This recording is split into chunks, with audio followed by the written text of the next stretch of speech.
ভারতে বিদেশিদের প্রবেশের নিয়মে বড় পরিবর্তন এসেছে।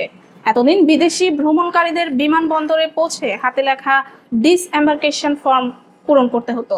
এবার সেই পুরনো নিয়মের অবসান ঘটিয়ে চালু করা হচ্ছে ডিজিটাল অ্যারাইভাল কার্ড।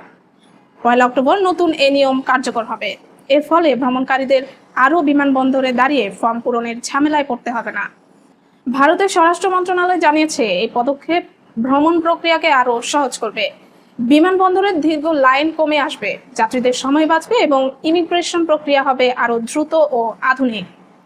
ভ্রমণকারীরা এখন থেকে দেশটিতে প্রবেশের আগে অনলাইনে অ্যারাইভাল কার্ড পূরণ করতে পারবেন। ভারতে আসার 5 দিনের মধ্যে ওয়েবসাইটে গিয়ে প্রয়োজনীয় তথ্য দিতে হবে। কার্ড পূরণের সময় ভ্রমণকারীদের সম্পূর্ণ নাম, জাতীয়তা, পাসপোর্ট নাম্বার, ভারতে আগমনের তারিখ ও উদ্দেশ্য জানাতে হবে। পাশাপাশি গত 6 দিনে কোন কোন দেশ ভ্রমণ করেছেন, ভারতে অবস্থানের ঠিকানা, ইমেল ও যোগাযোগ নম্বর সহ জরুরি যোগাযোগের তথ্য জমা দিতে হবে। সব তথ্য জমা দেওয়ার পর ভ্রমণকারী একটি প্রিভিউ কপি পাবেন, যা বিমানবন্দরে ইমিগ্রেশন কর্মকর্তাদের দেখাতে হবে। বিশ্বের অনেক দেশ ইতোমধ্যে এই ধরনের ডিজিটাল কার্ড ব্যবস্থা চালু করেছে।